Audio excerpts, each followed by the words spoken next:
रामकृष्ण हरी मंडळी, चवीला अतिशय रुचकर झणझणीत भरलेल्या मिरच्या तयार केल्यात मी. जाळजाळ मिरच्या घेऊन मध्ये चीर पाडून मीठ भरून घेतले चवीनुसार. आता त्याच्यात मसाला तयार केला आहे. दाण्याचं कूट, बेसन पीठ, लसूण, जिरं, कोथिंबीर, धने पावडर, हळद आणि चवीनुसार मीठ टाकून हे सगळं मिश्रण तयार करून घेतलं आहे. चवी बाइंडिंगसाठी चमच्याभर तेल आणि चमच्याभर पाणी टाकून छान मसाला तयार करून घेतला आहे. आता मिरच्यांमध्ये भरताना एक्स्ट्राचे बिया काढून घेतलेले आहेत आणि अलगद हाताने सगळा मसाला मी भरून घेतलेला आहे. सगळ्या अशा मिरच्या तयार करून घेतल्यात.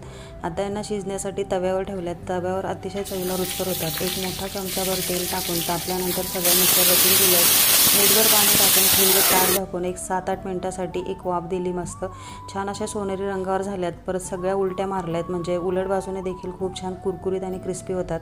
खूप चवीला रुचकर ह्या भरलेल्या मिरच्या अगदी झटपट तयार होतात.